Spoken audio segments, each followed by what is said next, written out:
तो एक जमाना था कि पाकिस्तानी रुपया और डॉलर तकरीबन बराबर होते थे।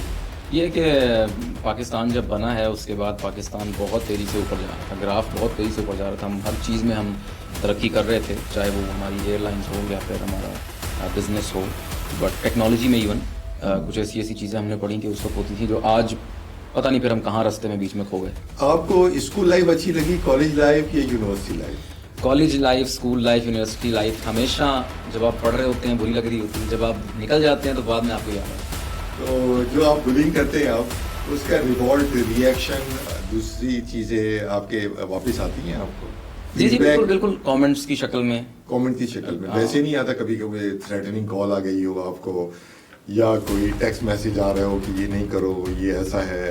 आई डोंट नो आपको पता है या नहीं, बट मेरे साथ बहुत कुछ हो चुका है। अच्छा, आप ये बताएं कि जो आप फ्रीलांस आपने काम शुरू किया, वो कब से शुरू किया और किन हालात में किया? जब मैं यूके में पढ़ रहा था, तो जब मैं वापस आने लगा तो तब मुझे फादर ने, वैसे तो मुझे फादर ने नौकरी नहीं करने दी, बट जब वापसी में करने लगा तो उन्होंने कहा कि बेटा अब खुद अब कुछ करो। तो सपोर्ट मुझे बिल्कुल ज़ीरो सपोर्ट थी, माइनस में सपोर्ट थी। टोटल कितनी लैंग्वेजेस आती है आपको? लैंग्वेज तो मुझे उर्दू ही आती है और इंग्लिश आती है और सराइकी आती है, मेनली यही है। तो आपके ख्याल में हमारे जो सिंगर्स हैं और एक्टर्स हैं वो इंडिया के कंपैरिजन इतने अच्छे नहीं हैं, या उनको जो हमारे आर्टिस्ट हैं, क्योंकि वो वहाँ जाते हैं, पजीराई होती है और उनको बड़ा पसंद किया जाता है और फर्स्ट चॉइस होती है उनकी। हमारे जो सिंगर्स हैं, नाम आपको पता है कौन कौन से हैं? इसके आप इसको ये देख सकते हैं, मैं अगर अपनी ज़िंदगी से आपको देखूं, इसको एक बताऊं अपनी ज़िंदगी के तजर्बे से, कि जैसे मैंने आपको बताया कि मुझे बहुत स्ट्रगल करके मैं यहाँ पहुँचा हूँ, जी। क्योंकि हमारे यहाँ आज़ादी नहीं है उस तरह से। और भारत में अगर आप देखें तो वो तो बाकायदा इसको आर्ट को पूजते हैं। लेकिन वहाँ तो कंपटीशन ज़्यादा है ना, ज़ाहिर 1.5 बिलियन की उनकी पॉपुलेशन है। बिल्कुल, और पजीराई हमारे आर्टिस्ट को वहाँ मिलती है, और ये एक अच्छी बात है कि हमारे पास जो आर्टिस्ट हैं उस तरह के आर्टिस्ट वहाँ नहीं हैं।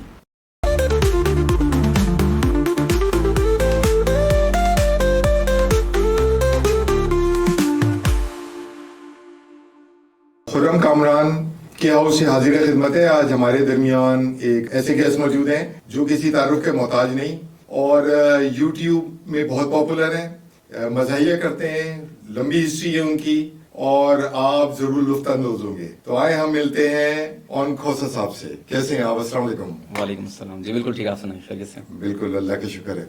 आपकी बड़ी लंबी स्टोरी है और लंबा सफर है आपका, जिसमें आपने स्टडीज भी की और बहुत डाइवर्सिफाई आपका जो एकेडमिक्स है, जिसका आपको एडवांटेज भी हुआ और जिसका आपको डिसएडवांटेज भी हुआ होगा ऑब्वियसली। उससे फायदा ये होता है कि आपकी सारी फील्ड के अंदर आपकी नॉलेज होती है, और जो डिसएडवांटेज नॉर्मली वो लोग कहते हैं, मैं नहीं समझता, वो ये है कि एक पर्टिकुलर फील्ड में आपकी एक्सपर्टीज नहीं होती। तो इस बारे में आप क्या कहेंगे? मैंने जो फील किया है वो ये है कि डेफिनेटली जो एजुकेशन है उसका ज़ाहिर आपको फ़ायदा होता है, आपकी ग्रूमिंग में नज़र आता है, आपकी चाल ढाल में, आपकी बोल चाल में एजुकेशन नज़र आती है, डेफिनेटली वर्थ इट। और दूसरी बात ये कि जहाँ तक आपके काम की बात है, डिसएडवांटेज जो मैं कहूँगा वो ये कि आपका, अगर आप स्टार्ट से ही अपने पैशन पर फोकस्ड रहें तो आप ज़्यादा टाइम उसे दे सकते हैं, तो आप बहुत जल्दी उसको मास्टर कर सकते हैं। मास्टर तो आप कभी भी नहीं हो सकते, लेकिन स्टिल आप जल्दी कर सकते हैं। इसमें यह है कि अब क्योंकि मैंने तालीम बहुत डिफरेंट डिग्रीज मैंने हासिल की, तो उसमें फ़ायदा तो हुआ, बट ये है कि जो मेरा मेन पैशन था उसका कुछ टाइम भी ज़ाया हुआ, मुझे देर लग गई वहाँ पहुँचते, अपनी मंजिल तक पहुँचते देर लग गई, तो ये थोड़ा सा डिसएडवांटेज है। आपने ह्यूमन रिसोर्स किया, आपने अकाउंटिंग पढ़ी, आपने एमबीए किया, आपने ग्रेजुएशन किया। एक तो ये बताएं कि ग्रेजुएशन कौन से सब्जेक्ट्स में किया, और दूसरा मुझे ये बताएं सबसे ज़्यादा मज़ा आपको कौन सी स्टडीज़ में आया? स्कूल में मुझे इंग्लिश में मज़ा आता था, फिज़िक्स में मज़ा आता था, और उर्दू में बिल्कुल नहीं आता था। इस्लामियात में मुश्किल होती थी। नहीं, इनमें मतलब एमबीए में मज़ा आया आपको, एचआरएम में मज़ा आया, जी जी, या अकाउंटिंग पढ़ने में मज़ा आया? अकाउंटिंग, मैथ्स, बिल्कुल ये मेरी चीज़ ही नहीं है। मैथ्स एंड केमिस्ट्री आपको? मैथ्स, केमिस्ट्री, नंबर्स एंड ये केमिस्ट्री, ये तो मेरे लिए बहुत तो आर्ट्स की nightmare। तरफ ज्यादा रागिब थे आप? जी जी, आर्ट्स की तरफ। स्टार्ट से ही, जी बिल्कुल बिल्कुल। और बीए में कौन से सब्जेक्ट्स पढ़े आपने? उसमें मेनली, अब मुझे ज़्यादा याद भी नहीं है, बट ये है कि सोशियोलॉजी मेनली उसमें था। सोशियोलॉजी, जी। ह्यूमन इंटरेक्शन, जी, ह्यूमन बिहेवियर, जी, जी, बिल्कुल। यही होती है, इमरानियात कहते हैं इसको। जी जी बिल्कुल। बहुत अच्छा है। अगर वो आपने सोशियोलॉजी नहीं पढ़ी होती तो मेरे ख्याल से आप इस फील्ड में भी नहीं होते, मैं यही कहूंगा। उसका मुझे वैसे जो मैंने पढ़ा था वो तो बिल्कुल भी कुछ भी उसका मुझे याद नहीं है। मे बी कहीं हो अंदर कहीं छुपा हुआ हो, बट मुझे बिल्कुल याद ही नहीं है मैंने क्या पढ़ा। अच्छा, वो इस स्टडीज में ह्यूमन रिसोर्स में सबसे ज्यादा मजा आया होगा आपको, क्योंकि आपने वो इंग्लैंड से पढ़ा है, तो वो ज्यादा एंजॉय किया होगा मेरे ख्याल से। It should have been more interesting for you. कुछ कुछ सब्जेक्ट्स ऐसे थे जो मुझे इंटरेस्टिंग लगते थे, और ज्यादातर नहीं लगते थे। स्टडी से ज्यादा मुझे इंग्लैंड रहने में मजा आया था, और वहाँ लोगों को देखना, वो किस तरह से एक दूसरे से इंटरेक्ट करते हैं, किस तरह से बातचीत करते हैं। थैंक यू, सॉरी मुझे बहुत अच्छा लगा उनका अंग्रेजों का। तो वो एक्सपेंस कैसे मीट करते थे ड्यूरिंग स्टूडेंट लाइफ आप? फादर करते थे, मैं नहीं करता था। तो बहुत मजे से पढ़ा आपने। तो आई वाज मतलब वेरी फॉर्चुनेट कि मैंने कोई नौकरी नहीं की। हालांकि स्टूडेंट के लिए बड़ा कॉमन है वहाँ वो नौकरी करते हैं, बट मैंने कोई नौकरी नहीं की। सर्वाइवल बहुत मुश्किल होता है ना, जी, जी, उसके लिए बिल्कुल, एक्सपेंस बहुत हाई है। जी, जी। पाकिस्तान की जो पाक रुपी और पाउंड्स की पेरिटी है, जी जी बिल्कुल बिल्कुल। वो हमेशा से बहुत सबसे ज्यादा ही जी रही जी है। जी। अब तो खैर मेरे ख्याल में 300 समथिंग होगा, उस वक्त तो शायद 100 समथिंग था, बट स्टिल उस वक्त भी ज्यादा था। तो एक जमाना था कि पाकिस्तानी रुपया और डॉलर तकरीबन बराबर होते थे। डॉलर के अगेंस्ट पाकिस्तानी 2 रुपए होते थे, और अच्छा। $1 ना 47-48 की बात है। अच्छा अच्छा। हम भी पढ़ते हैं, और जो स्टडीज में हमने हिस्ट्री में देखा तो वो बड़े सरप्राइज होते हैं। लेकिन इतना दूर नहीं जाए आप, अगर आप अर्ली बिगिनिंग ऑफ 90s इरा देखें तो उसमें 12 रुपए का डॉलर था। अच्छा, इंटरेस्टिंग। तो 90s में ही, मिड 90s में 12 रुपए पर लीटर डीजल होता था। ये कि पाकिस्तान जब बना है उसके बाद पाकिस्तान बहुत तेजी से ऊपर जा रहा था, ग्राफ बहुत तेजी से ऊपर जा रहा था। हम हर चीज़ में हम तरक्की कर रहे थे, चाहे वो हमारी एयरलाइंस हो या फिर हमारा बिजनेस हो, बट टेक्नोलॉजी में इवन कुछ ऐसी ऐसी चीज़ें हमने पढ़ी कि उस वक्त होती थी जो आज पता नहीं फिर हम कहाँ रास्ते में बीच में खो गए। आपको स्कूल लाइफ अच्छी लगी, कॉलेज लाइफ या university life? College life, school life, university life हमेशा जब आप पढ़ रहे होते हैं बुरी लग रही होती है, जब आप निकल जाते हैं तो बाद में आपको याद आती है। तो हर चीज याद आती है, स्कूल भी याद आता है, सबसे ज्यादा स्कूल याद आता है। पिटाई होती थी टीचर्स? स्कूल में पिटाई इतनी थोड़ी बहुत हुई है। मुल्तान से आपने? डेरा गाजी खान से। डेरा गाजी खान से, हाँ जी, जी, जी। थोड़ी बहुत हुई है, लेकिन क्योंकि मेरे साथ मेरी अम्मी होती थी तो कोई पिटाई मेरी कर नहीं सकता था। स्कूल में? स्कूल में। अच्छा, वो टीचिंग लाइन में थी? नहीं नहीं नहीं नहीं, वो हाउसवाइफ थी, अच्छा। बट कोई मुझे कुछ कह नहीं सकता था, वो स्कूल चली जाती थी। अच्छा। कोई मुझे बुली नहीं कर सकता था। हाँ, अब तो आप पूरी दुनिया को बुली करते हैं। जी जी। तो जो आप बुलिंग करते हैं आप, उसका रिवॉल्ट, रिएक्शन, दूसरी चीजें आपके वापस आती हैं आपको? जी जी बिल्कुल बिल्कुल, कमेंट्स की शक्ल में। कमेंट की शक्ल में वैसे नहीं आता? कभी कभी थ्रेटनिंग कॉल आ गई हो आपको, या कोई टेक्स्ट मैसेज आ रहा हो कि ये नहीं करो, ये ऐसा है? आई डोंट नो आपको पता है या नहीं, बट मेरे साथ बहुत कुछ हो चुका है। अच्छा, अब ये बताएं कि जो आप फ्रीलांस आपने काम शुरू किया, वो कब से शुरू किया और किन हालात में किया? इनकम के लिए किया, या आपने पैशन के लिए किया, या आपने सामने क्या सोचा कि मैं 5 साल में आगे क्या बनूंगा, 10 साल में मैं क्या हूंगा? और इतना सब पढ़ने के बावजूद आपने अपना करियर, जो ओरिएंटेशन थी, वो जॉब से क्यों नहीं की, और उसमें क्या मुश्किलात आई आपको? स्टार्ट से ही मेरा कुछ मूड डिफरेंट था। मैं एज एक आर्टिस्ट के तौर पे सोचता था बचपन से ही, तो एजुकेशन में मुझे इतना कोई इंटरेस्ट होता नहीं था। तो जब मैंने फ्रीलांसिंग शुरू की, जब मैं यूके में पढ़ रहा था, तो जब मैं वापस आने लगा तो तब मुझे फादर ने, वैसे तो मुझे फादर ने नौकरी नहीं करने दी, बट जब वापसी में करने लगा तो उन्होंने कहा कि बेटा अब कुछ करो, अब वापस आपने खुद आना। तो वो मेरे लिए मोटिवेशन थी। तो मैंने अप्लाई किया उधर यूके में ही। उधर कंपनीज थी जो कि एकेडमिक राइटिंग में करती हैं, जॉब ऑफर करती हैं। तो उधर मेरा हो गया, क्योंकि डिग्री बाहर की थी। तो फिर मैंने उधर से ही एकेडमिक राइटिंग से 2011-12 में अर्न करना शुरू कर दिया था। तो वो उसमें कोई इंटरेस्ट नहीं था, इंटरेस्ट सिर्फ पाउंड्स था, पाउंड्स वो इंटरेस्ट थे, बाकी उसमें क्या क्या टॉपिक होते थे? उसमें यही अकाउंटिंग थी, अकाउंटिंग बहुत थोड़ी थी, क्योंकि वो ब्रीफ्स आपको आती हैं, आपने चूज करना होता है कि भाई बिड करना है आपने, ये लेनी है नहीं लेनी, ये आई भी है। तो उसमें मार्केटिंग ज़्यादा थी, कुछ एचआर भी थी, तो बाकी अकाउंटिंग बहुत थोड़ी थी। तो वो मैंने किया, 5 साल मैंने वो काम किया और बड़ी मजबूरी में किया। फिर मैं उससे बहुत ज़्यादा मैं थक गया, अपने आप को मार के किया? बिल्कुल बिल्कुल, क्योंकि पैसा बहुत अच्छा था, बहुत अच्छा पैसा था। और फिर क्योंकि मैं पाकिस्तान आ गया था तो और भी अच्छा था, क्योंकि यहाँ के लिए वो बहुत ज़्यादा थे। तो फिर उसके बाद मैंने कुछ अरसा तो वो किया, उसके बाद फिर मुझे यही कैमरास का काफ़ी शौक था।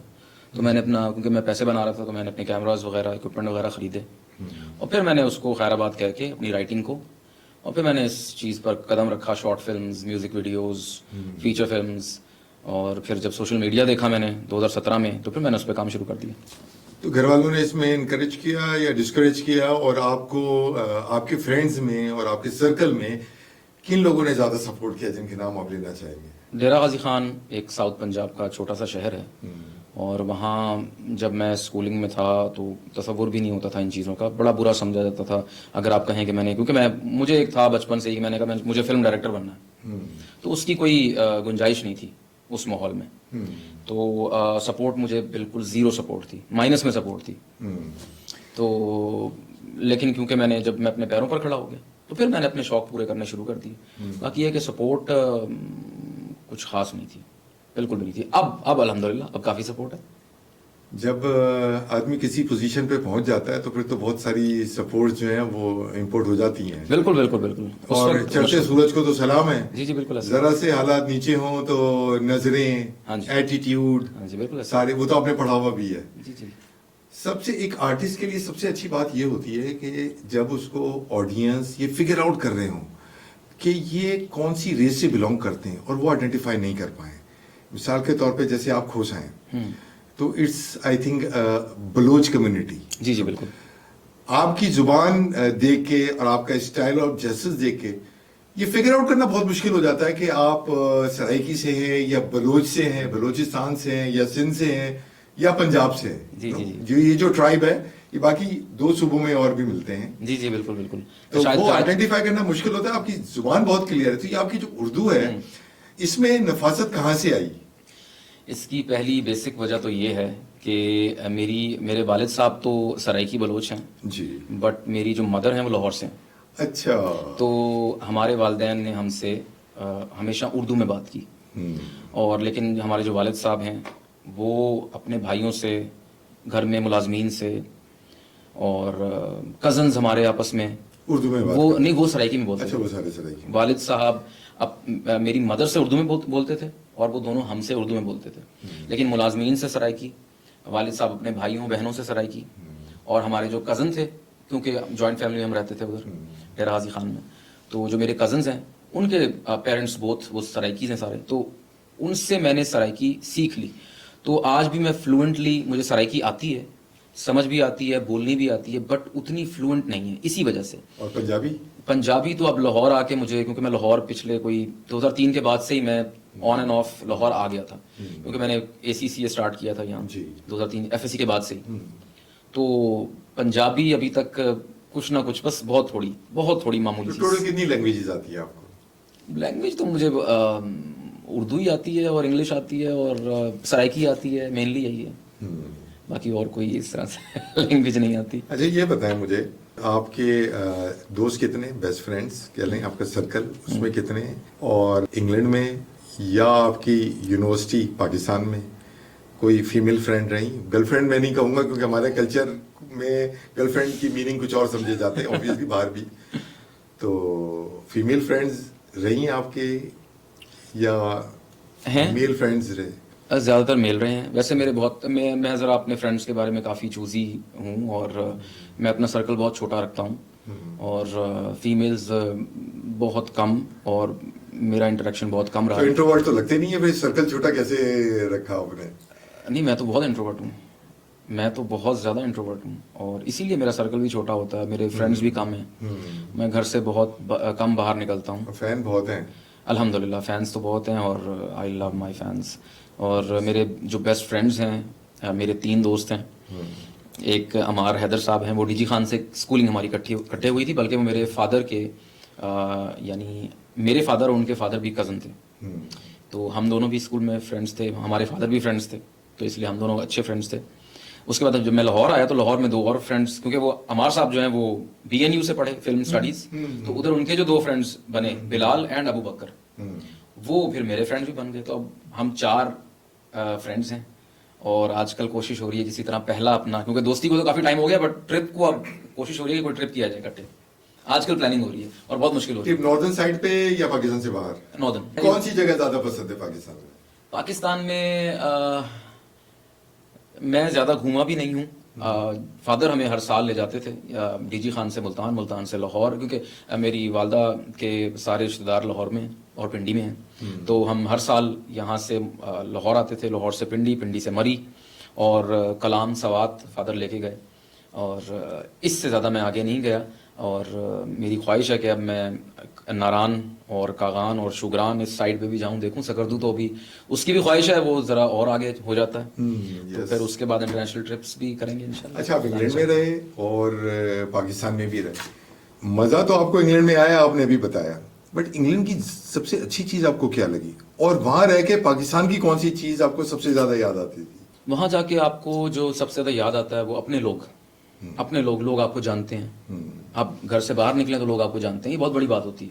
ये आपको तभी पता लग सकता है जब आप परदेश में जाएं। मेरा कजन कहता था गली का कुत्ता भी याद आता है। हाँ बिल्कुल बिल्कुल, ऐसी।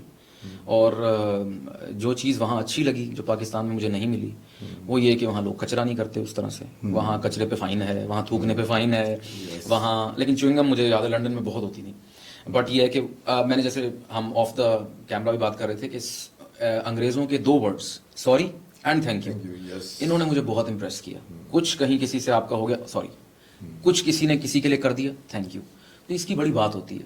मैंने एक और चीज़ भी नोट की कि आप जो ज़ीब्रा क्रॉसिंग होती है, हमारे यहाँ तो किसी को पता ही नहीं है, वहाँ आप ज़रा करीब आ जाएं, गाड़ियाँ आपके लिए रुक जाएंगी। और क्यू सिस्टम, बिल्कुल वो भी। और सबसे अच्छा, मतलब ये चीज़ें बेसिकली मुझे बहुत अच्छी लगी वहाँ की।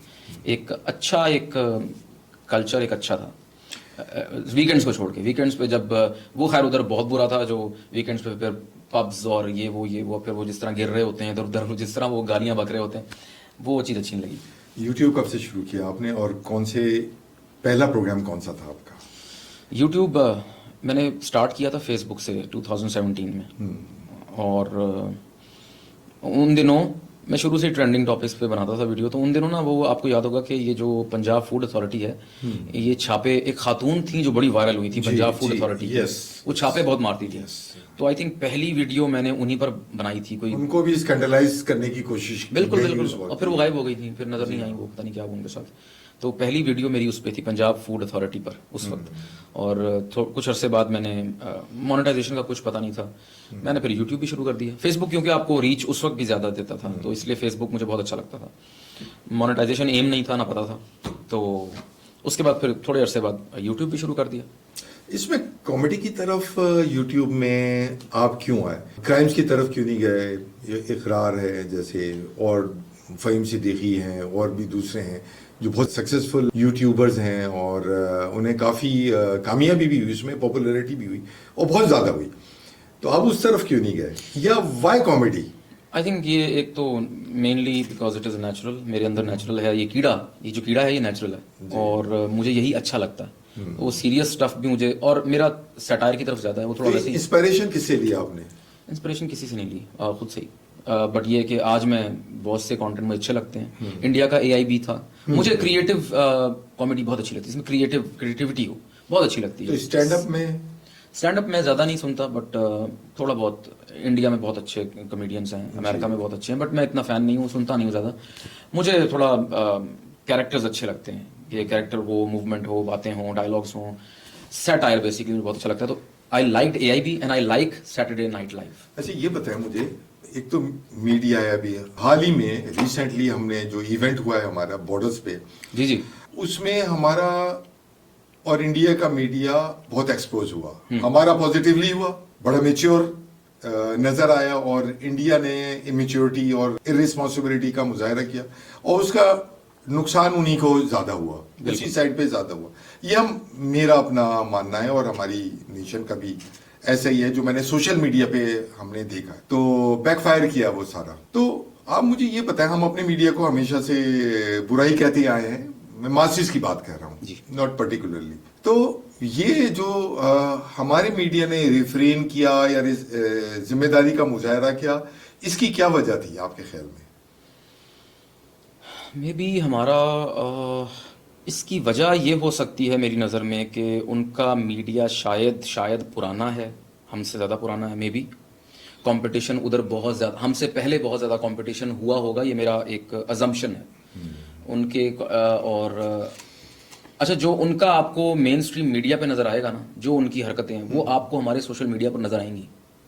बट जो हमारा मेन स्ट्रीम मीडिया है वो उस तरह से नहीं है, वो मैच्योर है और बहुत हद तक रिस्पॉन्सिबल है। तो आई डोंट नो, ये मे बी हमारे कोई डीएनए में है, उनके डीएनए में कुछ ऐसा है, आई डोंट नो, कि वो इस तरह बहुत ज़्यादा एग्जैजरेशन करते हैं। तो आई डोंट नो क्या इसमें वजह, साइकोलॉजिकल टीआरपी के लिए, मीडिया के लिए, उनकी जो नेशन है उनको वही पसंद है।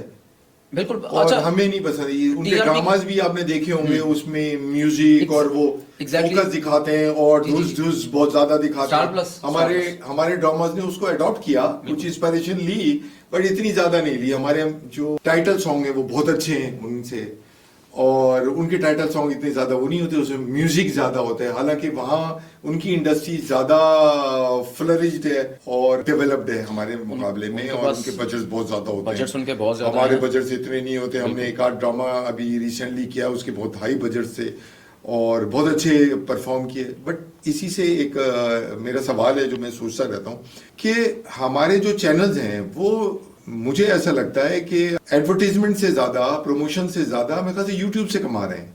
ऐसा हो सकता है, डेफिनेटली कुछ लोगों ने मुझे इस तरह कहा भी है। 7-7 मिलियन, 12-12 मिलियन, 30 मिलियन उनके व्यूज होते हैं ऑब्वियसली, क्योंकि हमारे ड्रामास जो हैं वो काफ़ी बेहतर हैं इंडिया से, और वो इंडिया में देखे जाते हैं, और तो उसकी व्यूअरशिप बहुत ज़्यादा है, और फिर वो लंबे होते हैं तो आरपीएम भी डेफिनेटली उनका अच्छा होता होगा। तो वो डेफिनेटली बहुत अच्छा कमा रहे हैं, ये मुझे इंडस्ट्री के लोगों ने कहा है खुद अपने मुंह से कि यूट्यूब से बहुत कमाई है। तो आपके ख्याल में हमारे जो सिंगर्स हैं और एक्टर्स हैं वो इंडिया के कंपैरिजन इतने अच्छे नहीं हैं, या उनको जो हमारे आर्टिस्ट हैं, क्योंकि वो वहाँ जाते हैं, पजीराई होती है और उनको बड़ा पसंद किया जाता है और फर्स्ट चॉइस होती है उनकी। हमारे जो सिंगर्स हैं, नाम आपको पता है कौन कौन से हैं? इसके आप इसको ये देख सकते हैं, मैं अगर अपनी ज़िंदगी से आपको देखूं, इसको एक बताऊं अपनी ज़िंदगी के तजर्बे से, कि जैसे मैंने आपको बताया कि मुझे बहुत स्ट्रगल करके मैं यहाँ पहुँचा हूँ, क्योंकि हमारे यहाँ आज़ादी नहीं है उस तरह से।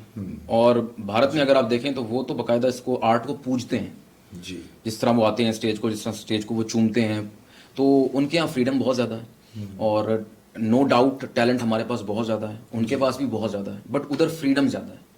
तो वो हमसे पहले फ्लरिश कर गए, और उधर आर्टिस्ट भी आपको बेपनाह मिलेंगे। वहाँ कोई आर नहीं है, अगर कोई सितार बजा रहा है, ढोलक बजा रहा है, कोई सिंगर है, यहाँ तो आपको पहले गाली पड़ती है ना जी। तो वो यहाँ नहीं है, यहाँ आपको गाली पड़ती है। तो इस वजह से हम उस तरफ जा नहीं सके, ज़्यादा जल्दी फ्लरिश नहीं कर सके। लेकिन वहाँ तो कंपटीशन ज़्यादा है ना, ज़ाहिर 1.5 बिलियन की उनकी पॉपुलेशन है। बिल्कुल, और पजीराई हमारे आर्टिस्ट को वहाँ मिलती है, और ये एक अच्छी बात है कि हमारे पास जो आर्टिस्ट हैं उस तरह के आर्टिस्ट वहाँ नहीं है। जैसे फ़तेह अली साहब, राहत फ़तेह अली साहब जो हैं, मैं चाहत कहने लगा था जी, राहत फ़तेह अली साहब उनके पास, वैसे चाहत फ़तेह अली खान भी उनके पास नहीं है वैसे, और राहत फ़तेह अली खान भी उनके पास नहीं है। मुझे ये बताएं, चाहत फ़तेह अली खान की बड़ी फ़ैन फॉलोइंग है, लोग उनको देखते हैं। मुझे समझ में नहीं आता कि वो फनी वे में देखते हैं उनको, कि ये क्या कंटेंट है, या उनके रियली फैंस हैं। देखें, जैसे हम कहते हैं ना, खाने के बाद हम कहते हैं कि मीठे की ना पेट में अलग जगह होती है जी। इसी तरह स्टुपिडिटी की भी एक जगह होती है, स्टुपिडिटी से हम मजा लेते हैं। यस, तो बस वो वही चीज़ है, वो उस खाने में कुछ इम्प्रेसिव चीज का वेट करते रहते हैं कि शायद अब कुछ इम्प्रेसिव आ जाए। इतने दिनों में तो आदमी लर्न कर जाता है। आप अपनी मिसाल लें, आप आज से 5 साल पहले जो कंटेंट लिखते होंगे या परफॉर्म करते होंगे, आज के कंटेंट में कितना निखार आया होगा, डेफिनेटली आपको खुद फील होता होगा। जैसे क्लास के अंदर होता है, हम देखते थे कि 5th क्लास में जो हमारी नोटबुक्स होती थी उसकी राइटिंग में, और 6th क्लास में आके वो इम्प्रूव हो जाती थी। तो वो क्यों नहीं इम्प्रूव कर पाते?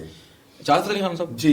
क्योंकि उनको पजीराई मिल रही है उसी चीज से, तो वो लोग वही देखना चाहते हैं, बट एंड हो जाएगा फिर क्या करेंगे, क्योंकि जिद्दत और न्यू डेवलपमेंट्स और चाशनी, चेंजिंग ट्रेंड्स, वो तो अगर आप नहीं लेंगे तो कल आपको भी भूल जाएंगे लोग। देखें उन्होंने देखें वो चवल मारते हैं ना जी जब उनसे कोई बड़ी चवल मारेगा जी तो वो ज्यादा हिट हो जाएगा। तो उधर ये मुकाबला है। जी उधर अच्छा होने का उन्होंने कुछ लर्न नहीं करना, यानी उन्होंने सीरियस सेम की तरफ तो नहीं आना कभी, वो आ भी नहीं सकते, जी तो उन्होंने उसी तरफ जाना है। तो मुझे उनसे कोई मसला नहीं है, मुझे उनसे कोई, मैं तो एंजॉय करता हूँ उनको। I hope he is a good guy. अच्छा, दो बातें हैं आपसे पूछनी। पहले मैंने आपका एक पॉडकास्ट देखा था, उसमें आपने कहा था कोविड को लेके, आपने कहा था कि ये एक मजाक था और मतलब ये एक्चुअली जेन्युइनली नहीं था हमारे यहाँ, तो आपके कहने का कुछ मकसद ऐसा था। मैंने ये नहीं कहा था कि, और आपने कहा कि मैंने भी एक लगवा लिया था इंजेक्शन और उसके बाद उसकी जरूरत नहीं रही। मैंने ये नहीं कहा था बिल्कुल श्योरिटी से कि मुझे मालूम है जी ये मेरी अजम्पशन है जी कि things are not what they seem. इस बड़े लेवल पर मुझे लगता है ऐसा जी। कि शायद इसमें कोई हो सकता है। तो इसी पे मैं आपसे पूछना चाहूंगा, सॉरी इंटरप्ट कर रहा हूँ, कि भारत के अंदर 1 करोड़ लोग मरे हैं। अच्छा। इसके अंदर ऐड कर लो, मतलब ऑफिशियली हम टेल। अच्छा। 2 करोड़ के करीब चाइना में मरे। तो जाहिर है एक कोविड एग्जिस्ट करता था, वेरिएंट्स उसके डिफरेंट थे, ये अपनी जगह, बट दुनिया से 2.5 करोड़ लोग खाली 2 मुल्कों से निकल गए और बाकी इटली में बहुत बुरा हाल था, यूरोप में और दूसरी कंट्रीज में बहुत बुरा हाल था। नहीं, इसमें मेरा ये ओपिनियन नहीं है कि लोग नहीं मरे जी, क्योंकि मेरे मामू मरे हैं इससे, फौत हुए जी कोविड से, जी। मुझे भी हुआ। तो एग्जिस्ट तो करता था ना वो? नहीं, मैंने तो नहीं कहा एग्जिस्ट नहीं करता। अच्छा मैंने कहा एग्जिस्ट करता है जी, बट कहानी कुछ और है, कहानी कुछ और है। यानी एक बात होती थी कि छोड़ा ये गया है, कॉन्स्पिरेसी थी या कि जैसे कोई ये लैब मेड जैसे कहा जी। जाता है कि लैब में बनाया वो तो शक्कू को शबात तो मौजूद है, वो आतम मौजूद है, बिल्कुल तो बिल्कुल है वो उसमें। और क्योंकि आपने ये भी देखा होगा कि स्टार्ट में जिस तरह से वीडियोस आ रही थी, लोग सड़कों पे गिर रहे हैं, लोग सड़कों पे पड़े हुए हैं जी, बाद में ऐसा कुछ नहीं मिला हमें, बाद में ऐसा कुछ नहीं आया, जी। यानी इस तरह का नहीं था कोई scene. But having said that, उसको भी मैं कोई इसमें ऐसी बात नहीं कर रहा कि वो नहीं हुआ होगा, मेरी एक असम्पशन है। आपने कहा कि मैं बहुत स्ट्रगल करके पहुंचा हूँ। स्ट्रगल आदमी जब करता है, जब मुखालफत होती है, अपोजिशन होती है, सख्त हालात होते हैं, फेवरेबल कंडीशंस नहीं होती, तो लोगों ने आपको नुकसान पहुंचाने की भी कोशिश की, लोगों ने आपकी लेग पुलिंग करने के लिए भी कोशिश की होगी, ऑब्वियसली आपके राइवल्स भी बीच में पैदा हुए होंगे, आपके कंपटीशन में भी लोग आए होंगे, आपने उनको कैसे कैटर किया, और आप बताना पसंद करेंगे कि उसमें क्या क्या आपको मुश्किलात आई? राइवल्स एज सच मेरे नहीं हैं, क्योंकि ज़ाहिर है मैं अकेला काम करता हूँ।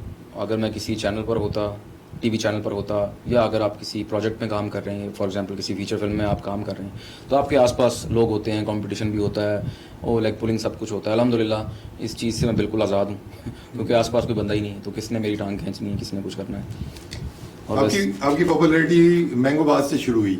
नहीं, मैंगो बाज से नहीं एक्चुअली उससे पहले मैंने जब अपना फेसबुक बना लिया था जी, तो उस वक्त पॉलिटिकल कंटेंट में बनाता था जी, तो नवाज शरीफ साहब जब डिस्क्वालीफाई हुए थे तो मैंने उस पर वीडियो बनाई थी, तो वो उधर वायरल से हुई? जी उधर से शुरू हुआ था। उसके बाद और कौन सी वायरल हुई उधर से आपके पास? उसके बाद मैंने बहुत सी बनाई हैं इस तरह की। बताना पसंद करेंगे? उसके बाद शेर का नशा जी, और शेर उजड़ गया, जी, और जो ट्रेंडिंग में टॉपिक्स चल रहे होते थे, कोई फैसला आ रहा है तो अदालत ये का। शेर वगैरह का जो आपने किया, इससे आपको हीट आई या नहीं आई? उस वक्त प्यार बहुत ज़्यादा मिलता था, अच्छा, हेट बहुत ज़्यादा कम होती थी, जी, क्योंकि मैं वैसे भी लाइट सी कॉमेडी करता हूँ। मेरा yes. मेरी कोशिश होती है बिलो द बेल्ट में कोई बात ना करूँ जी, और किसी की तजलील ना करूँ, तज़हीक ना करूँ उस तरह से, जी, तो लाइट रखता हूँ। इसलिए बहुत से बल्कि नून लीग के लोग मुझे मिलते थे, गले लगाते थे, बड़ा खुश होते थे कि हैं हम उस पार्टी से, बट आपका कंटेंट बहुत अच्छा है। जी।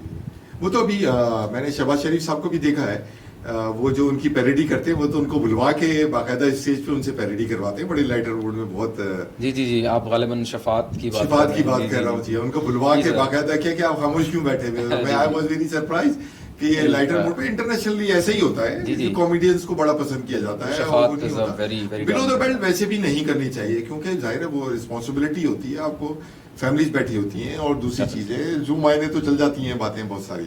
Definitely. उसके बाद मैंगो बास था, मैंगो बास तो अब नहीं चल रहा या नहीं, अभी नहीं चल रहा वो। अच्छा, वो बंद हो गया था? बंद हो गया था वो। फिर आपने भी डिसकंटिन्यू कर दिया था, उसमें से क्या रीजन से? नहीं, वो उन्होंने ख़त्म कर दी थी ना, तो उन्होंने सारा ले ऑफ, अच्छा, ले ऑफ उन्होंने ले ऑफ किए थे। अच्छा, ले क्योंकि उनके कंटेंट क्रिएटर कौन थे?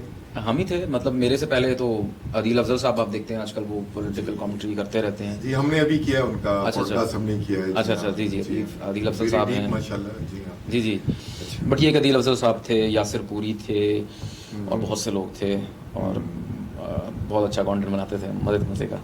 जी हाँ। बहुत अच्छा टाइम था माशाल्लाह, बहुत कुछ सीखा मैंने उधर से। मोटिवेशनल स्पीकर्स के बारे में आप क्या कहते हैं?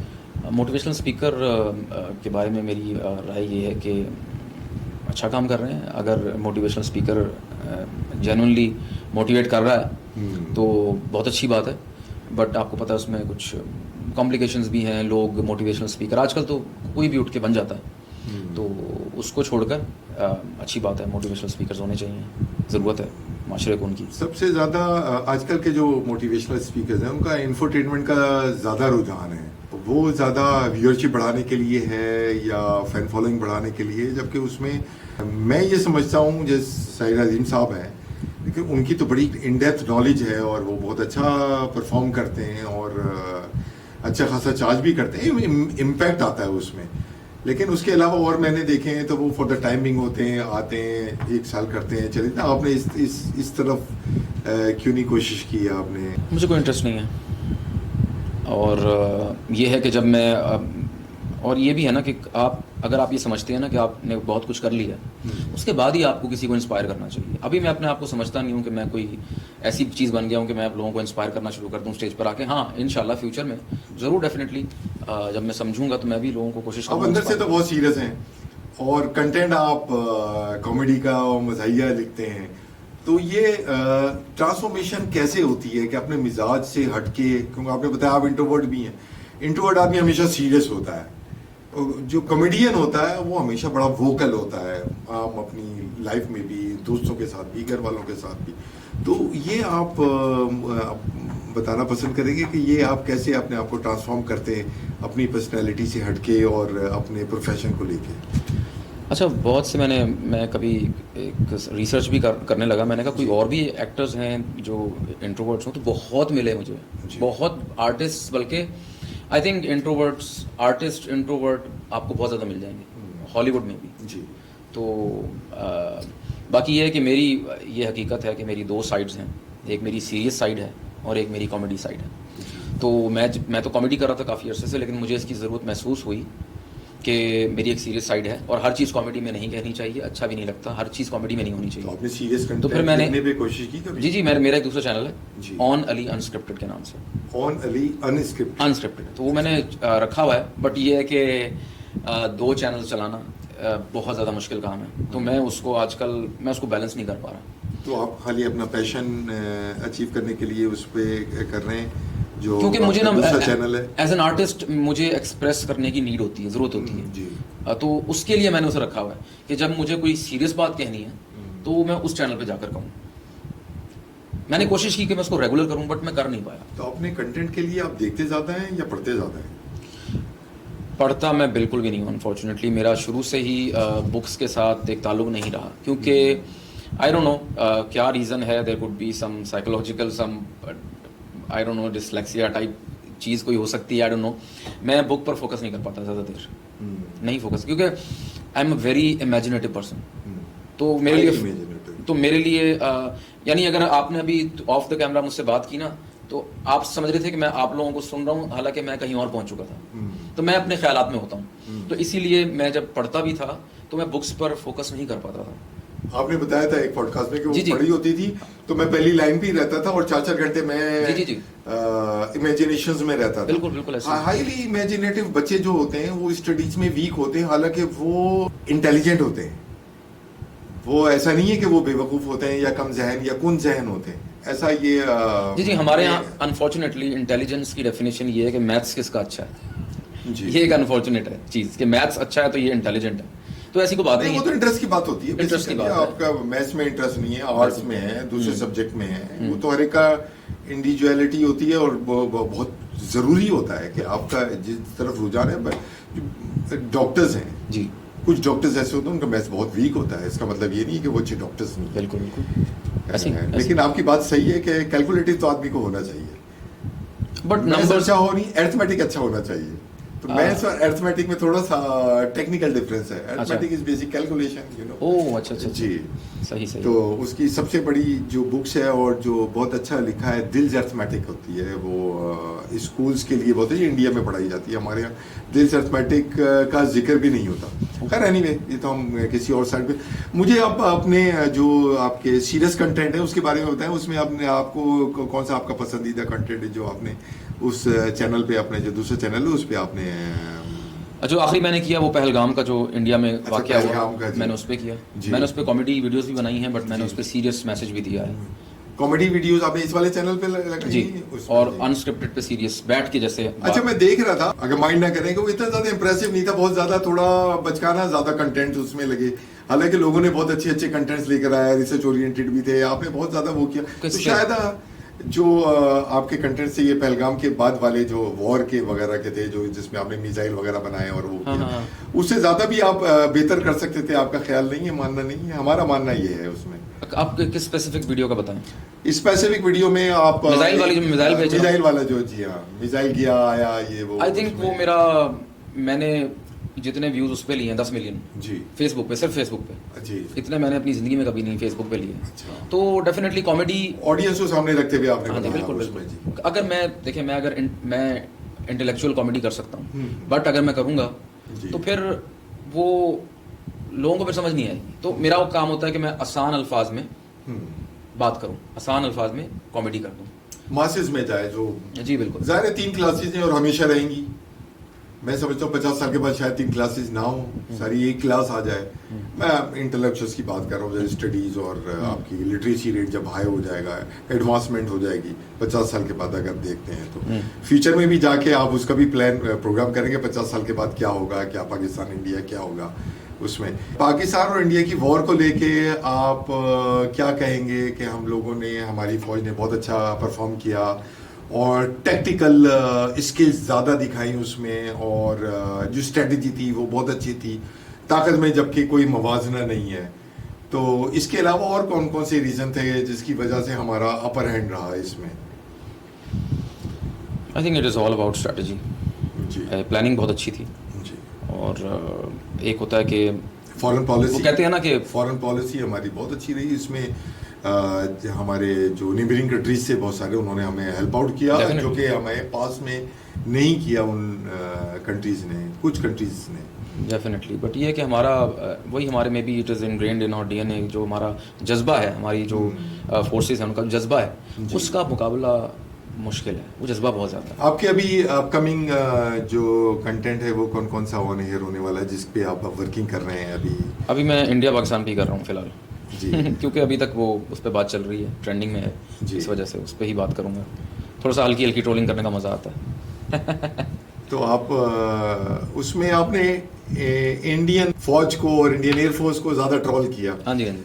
तो जबकि आप देखें, हम लोगों ने, हमारा जो सोशल मीडिया था उसमें हमारे सोशल मीडिया ने अपने आप को ज़्यादा ट्रोल किया। मिसाल के तौर पे जैसे कराची में कहा उन्होंने कि जी अगर इंडियन आ गए यहाँ तो उनके मोबाइल छीन जाएंगे। जी बिल्कुल बिल्कुल। इस तरह के, या जो अगर उन्होंने वो हमें तबाह किया, उन्होंने मीडिया में दिखाया कि कराची तबाह कर दिया, तो हमारा तो पहले ही हमारी पॉलिटिकल पार्टीज तबाह कर चुकी है, यू नो, ऐसे उन्होंने जोक्स वगैरह किए। हम लोगों ने इंडिया में जाके जोक्स हमारे सोशल मीडिया में कम हुए, अपनों को ज़्यादा किया। तो ये भी मैं समझता हूँ कि एक मेच्योरिटी की अलामत है। अप्रोच की बात है, हर किसी की अपनी अप्रोच है कि कौन किस तरह कंटेंट बनाता है। फाइनली साहब ये बताएं, आपकी पर्सनल लाइफ में क्या एंटरटेनमेंट है, किस चीज़ को आप एंजॉय करते हैं, क्या चीज़ रिलैक्स करते हैं, म्यूज़िक कौन सा सुनते हैं, मूवीज़ कौन सी देखते हैं, बच्चों के साथ टाइम कब स्पेंड करते हैं, फैमिली के साथ खाना खाने के लिए कब जाते हैं, और आपकी हॉबीज़ क्या हैं इसके अलावा, और ड्रेसिंग कैसी पसंद है आपको? मुझे इंटेलिजेंट कॉमेडी अच्छी लगती है, सैटायर अच्छा लगता है, तो मैं उसी को फॉलो करता हूँ।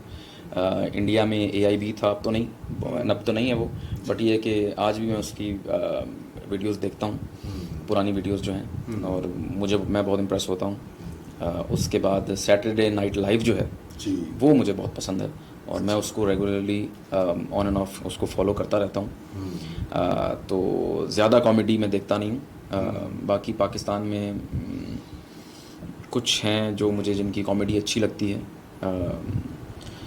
उसके अलावा फैमिली के साथ टाइम, क्योंकि मैं ज़्यादातर घर ही होता हूँ, घर में ही काम कर रहा होता हूँ, उधर ही एक रूम में मैंने बनाया हुआ है अपना स्टूडियो, तो उनके साथ तो टाइम स्पेंड होता ही रहता है ऑटोमेटिकली सारा दिन ही। और कभी कभार यानी वंस और ट्वाइस महीने में आउटिंग भी कर लेते हैं। बेगमात की तो शिकायत रहती है कि बस आप तो अपना ही काम करते हैं, यहाँ मौजूद हैं, हमें तो खाली आपकी शक्ल नज़र आती है, हमारे साथ तो आप टाइम ही स्पेंड नहीं करते।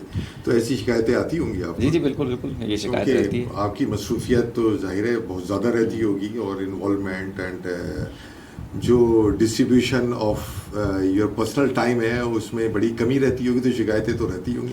उसको कैसे ओवरकम करते हैं, कैसे पटाते हैं बेगम को? खाना खिला के बाहर का। Shopping definitely. खर्चा होता है, जेब पे आता है सारा, नाराजगी सारी जेब पे आती है। जी बिल्कुल, आपके पास वही हथियार है। जी। बच्चों के साथ कैसे टाइम स्पेंड, खेलते हैं उनके साथ, उनके गपशप लगाते हैं उनके साथ? बच्चे आपकी भी, आपका बेटा इसी फील्ड में है? बेटा मेरा पढ़ रहा है, and he is very good at mathematics माशाल्लाह, और स्विमिंग भी करता है, एंड ये काम भी करता है। उसको आई एम रियली इम्प्रेस्ड कि उसने प्रीमियर प्रो एक प्रोफेशनल सॉफ्टवेयर है। तो ये आप बहुत फील करते हैं, आपका मैथ्स वीक है, आप हर चीज में मैथ्स को जरूर बीच में लेकर आते हैं।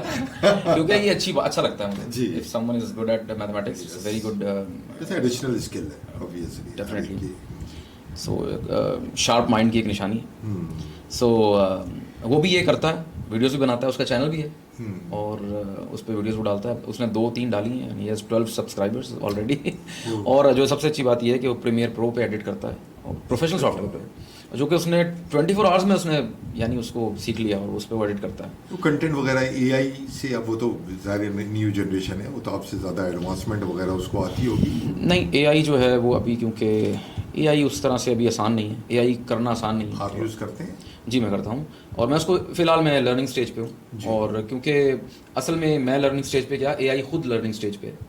एआई अभी इतनी बड़ी नहीं हुई कि वो यानी वीडियो में इतना वो काम कर सके, अभी वो खुद सीख रही है। जी। तो और अभी इनपुट्स बहुत सारी बाकी हैं। It is very, Google is still more stronger than AI as far as the knowledge is concern. जी बट एआई कंटेंट अच्छा बना के देता है, गूगल आपको कंटेंट नहीं बना के देता, ये फर्क है मेरे ख्याल। गूगल का भी कुछ एआई आया है अभी? गूगल एआई स्टूडियो में है एआई है, बट मैंने उसको ज़्यादा इस्तेमाल नहीं किया। मैंने मिड जर्नी इस्तेमाल किया है, मैंने रनवे एमएल इस्तेमाल किया है, मैंने 11 लैब्स का इस्तेमाल मैं करता हूँ। लेकिन ये है कि अभी video making is very expensive, runway पे ख़ास तौर पर, तो अभी बहुत कुछ करना बाकी है एआई को। आपका एक ब्लू व्हेल टेरर था 7 साल पहले, उसमें क्या था वो? मैंने देखा था, उसमें आपके उस ज़माने के हिसाब से बहुत व्यूज़ थे। अच्छा जी, कोई 55 या 60,000 व्यूज़ थे। अच्छा। जब 7 साल पहले YouTube wasn't popular that much, ये तो अभी पिछले 2-3 साल के अंदर इसका ट्रेंड बहुत आया है। और आपकी भी जो पॉपुलैरिटी का जो ग्राफ है वो 2023 से बहुत एकदम शार्पली राइज किया है। जी। तो जो उससे पहले का जो टाइम था, उसमें आपको क्या मायूसी होती थी, या आप कैसे वो अपने आप को संभालते थे? कि जाहिर है जो 2023 के बाद तो आदमी फिर मोटिवेशन होता है ना, कि आदमी को एकदम राइज मिलता है और ग्रोथ मिलती है। उससे पहले भी थी, मैंने आपको बताया कि 50-60,000 के करीब व्यूज थे उसमें, ब्लू टेरर व्हेल के जो थे। जी। ब्लू व्हेल कोई गेम आई थी। अच्छा। उस पे कोई न्यूज़ आई थी कि लोगों को, बच्चों को कोई फ़ोन कॉल आती है, वो कहता है अब आपने चैलेंज करना है, और एंड में वो उसको चैलेंज होता था कि अपने आप को आप खुदकुशी कर लो। तो वो उसके ऊपर कोई मैंने वीडियो बनाई थी। जी। और मैं असल में 2023 से जो आपने राइज देखा है, उसकी वजह ये है कि मैं रेगुलर ही 2023 में हुआ हूँ। मैंने फैसला किया कि अब मुझे इस पे रेगुलर होना है, वरना मैं 2017 से हूँ, बट उस वक्त मैं तो बहुत 2023 में क्यों फैसला हुआ, 2022 में क्यों नहीं हुआ या 2024 में क्यों नहीं हुआ, उसका क्या कारण था? क्योंकि मैं इधर उधर बिजी था। मैंने इसको इसको मैंने पैसा कमाने का जरिया नहीं बनाया हुआ था, ब्रेड एंड बटर नहीं बनाया था। हाँ जी, इस वजह से। तो मैंने 2017 से कंटेंट बनाना शुरू किया है, और उस वक्त मेरी वीडियोस बहुत क्रेजी वायरल होती थी, और वो डिफरेंट चैनल्स पे होती थी, और मुझे कोई परवाह नहीं होती। मुझे अच्छा लगता था कि चैनल्स मेरी वीडियो उठा के लगा रहे हैं, millions and millions of views. तो उस वक्त मैं वीडियोस 2-2 महीने बाद, 3-3 महीने बाद एक वीडियो निकालता था। 2023 में मैंने ये फैसला किया कि मुझे इसको अपना ब्रेड एंड बटर बनाना है, तो इसलिए मैंने इस पर रेगुलर काम करना शुरू कर दिया। आगे 5 साल की क्या प्लानिंग है आपकी, 5 साल के बाद क्या करेंगे आप? अब मेरी प्लानिंग इस वक्त ये है कि मैं कंटेंट को लॉन्ग करूं, लॉन्गर कंटेंट बनाऊं, थोड़ा सा सीरियस, प्रोडक्शन वाइज थोड़ा सा सीरियस हूं, यानी वेब सीरीज़ की तरफ आऊं, क्योंकि पाकिस्तान में वेब सीरीज़ तकरीबन ना होने के बराबर है, और इंडिया हमसे बहुत ज़्यादा आगे निकल चुका है। But there is a lot of potential in this country. तो इसको अभी हमने कभी कॉमेडी ड्रामास के कंटेंट बनाने का ख्याल आया आपको? ख्याल तो आता रहता है, बट ये है कि कभी कोई सीरियस उस तरह से कोशिश नहीं की, क्योंकि उसके लिए ज़ाहिर आपको लिंक्स चाहिए, आपको लोगों से मिलना है, और वो मैं इतना टाइम स्पेंड करना मेरे लिए पड़ेगा वो इतना, उसके लिए, हाँ, फील्ड डिफरेंट है थोड़ी सी। जी जी है, जी हाँ। जबकि कुछ चैनल से कभी बात भी हुई थी, लेकिन वो चीज़ आगे तक नहीं पहुंच सकी। तो इसलिए मोइन अख्तर और उमर शरीफ में से आपको ज़्यादा इंस्पायर किसने किया? मोइन अख्तर और उमर शरीफ दोनों का स्टाइल डिफरेंट है। मोइन अख्तर साहब एक बहुत ज़्यादा सुलझे हुए इंसान थे, बहुत ज़्यादा वो जिस तरह रोल्स में, कैरेक्टर में ढल जाते थे, आई थिंक वो उनकी स्ट्रेंथ थी। बाकी जो उमर शरीफ साहब हैं, आई थिंक मोइन अख्तर साहब के आई थिंक कंटेंट में प्लानिंग बहुत ज़्यादा होती थी। वो ये मेरी अजम्पशन है, मैं जानता नहीं हूँ इतना उन्हें। मुझे लगता है कि उनके कंटेंट में प्लानिंग ज़्यादा होती थी, और उमर शरीफ फिलबदी उसी वक्त वो आई थिंक ज़्यादा थे उस चीज़ में। आपके ख्याल में आजकल सबसे ज़्यादा बेहतरीन ये नंबर 1 कॉमेडियन कौन है? कॉमेडी या टॉप 5 में कौन? आजकल जो जुगत का कल्चर है, जुगत का कल्चर मुझे वो पसंद नहीं है पर्सनली। यानी किसी की आप ये जिसमें बॉडी शेमिंग बहुत ज़्यादा होती है, आई डोंट लाइक इट, मैं इसे कॉमेडी नहीं समझता ये, और ना ही मैं इससे इम्प्रेस होता हूँ। बट लेकिन ये कि टैलेंट बहुत ज़्यादा है, फैसलाबाद में है, फैसलाबादियों में बहुत टैलेंट है, जुगत जो लगा देते हैं निकल कर आया है, जी बिल्कुल। अगर उसमें ये ना हो, तजलील ना हो, मजाक ना हो, बॉडी शेमिंग ना हो, तो बहुत अच्छी चीज़ है। उसके अलावा बहुत कम कॉमेडियंस हैं पाकिस्तान के जो मुझे, यानी जिनको मुझे हंसी आ जाती है, उनमें दानिश अली साहब एक हैं, और वो एक बड़ा नाम है, उनकी कॉमेडी मेरे टाइप की है। अब ये भी है ना, मैं ये नहीं कह रहा कि वो अच्छे हैं और बाकी बुरे हैं, जी जी, नहीं, कॉमेडी के डिफरेंट स्टाइल्स होते हैं। और अगर आप स्टाइल आपको अच्छा लगे, जी, उसमें क्या खास बात है? क्योंकि वो मेरे काम से मिलता जुलता है। उसमें सटायर होता है, थोड़ा इंटेलिजेंट ह्यूमर होता है।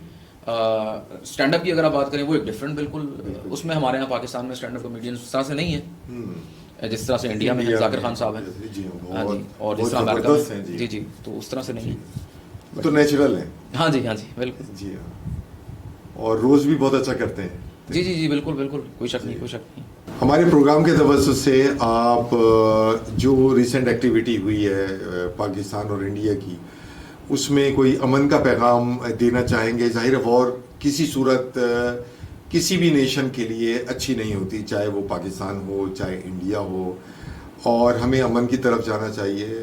हमारी लड़ाई क्रिकेट के ग्राउंड में होनी चाहिए, हमारी लड़ाई खेलों के मैदान में होनी चाहिए, जो हम इंजॉय करें। हमारे टीम को इंडिया जाना चाहिए और इंडिया की टीम को हमारे आना चाहिए। इसी में आप कोई अमन का पैगाम अगर देना चाहें दोनों मुल्कों के नाज़रीन के लिए, आपकी फ़ैन फॉलोइंग इंडिया में भी ऑब्वियसली बहुत होगी और हमारे यहाँ भी है, तो उसके लिए आप हमें बताएं प्लीज़। जी, मैंने जो पहलगाम अटैक के बाद सबसे पहले जो वीडियो बनाई थी, उसमें मेरा पैगाम ही यही था, अमन का पैगाम था कि अमन की कभी जंग की आरज़ू नहीं करनी चाहिए, अमन के लिए दुआ करनी चाहिए और अमन के लिए कोशिशें करनी चाहिए। दोनों मुल्कों की जो आवाम है वो माशाल्लाह एक दूसरे को पसंद करते हैं। मैं ख़ुद जब यूके में पढ़ रहा था तो मैंने बताया किसी पॉडकास्ट में कि मेरे बेस्ट फ्रेंड्स इंडियंस थे और उनके बेस्ट फ्रेंड आप होते हैं। तो ये जो सारी लड़ाई है ना, ये आवाम की लड़ाई नहीं है जी, ये पॉलिटिशियंस इनकी ज़्यादा लड़ाई है। तो हमारी तरफ से तो अमन का पैगाम है और अमन होना चाहिए। जैसे आपने कहा कि क्रिकेट की उसमें राइवलरी होनी चाहिए, मीठी मीठी हमारी राइवलरी है, वो बहुत ज़बरदस्त है। और यहाँ के आर्टिस्ट को वहाँ जाना चाहिए, वहाँ के आर्टिस्ट को यहाँ आना चाहिए और अमन की कोशिश होनी चाहिए। बट ये है कि इसके साथ साथ जहाँ अमन की कोशिश होनी चाहिए, वहाँ अगर अगला कोई अपने हद से आगे क्रॉस करता है, और वो भी आवाम नहीं है, आवाम कभी नहीं करती, हद क्रॉस करता है तो फिर आपने भी चूड़ियां तो नहीं पहननी, जवाब तो हमने भी देना ना। जी। अपनी सोवरेनिटी पे कॉम्प्रोमाइज नहीं कर सकते आप, करना भी नहीं चाहिए। करना भी नहीं चाहिए। जिस तरह से एक बड़ी अजीब सी बात हुई कि वो उनके पॉलिटिशियंस कह रहे थे कि भाई हमने तो आपको बता दिया था कि हम अटैक करेंगे, हमारी फोर्सेस को कह रहे हैं कि हमने तो आपको बताया था कि हम दहशतगर्दों के ठिकानों पे अटैक कर रहे हैं, आप बीच में क्यों आए? अब ये कितनी इलॉजिकल चीज़ है। तो इस तरह की, जब आप इस तरह की सोच से लड़ रहे हैं विच इज़ इलॉजिकल नॉनसेंस, कि हम तुम्हारे मुल्क में मिसाइल मारेंगे तुमने कुछ नहीं करना, तो ये भी नहीं होना चाहिए। और अमन की गुफ्तगू साथ साथ वो भी चलनी चाहिए। बट इससे एक फायदा हुआ, वो फायदा ये हो कि हम पाकिस्तानी से पाकिस्तानी कौम बन गए। जी बिल्कुल बिल्कुल, ये बहुत फायदा इस वक्त हुआ हम और definitely- बहुत- जी हाँ, और हम लोग अपने इदारों से भी मोहब्बत करने लगे। जी देखिए, इदारों से आई थिंक हर कोई मोहब्बत करता है, हर कोई मोहब्बत करता है। जी अच्छा, थैंक यू वेरी मच। आप आए, आपने टाइम निकाला, बहुत अच्छी अच्छी बातें हुई और हमने कोशिश की कि हम वो वाली बातें करें जो नाजरीन ऑडियंस देखते हैं, जो ऑडियंस को ना पता हो। बहुत बहुत शुक्रिया, थैंक यू वेरी मच। आपका बहुत शुक्रिया।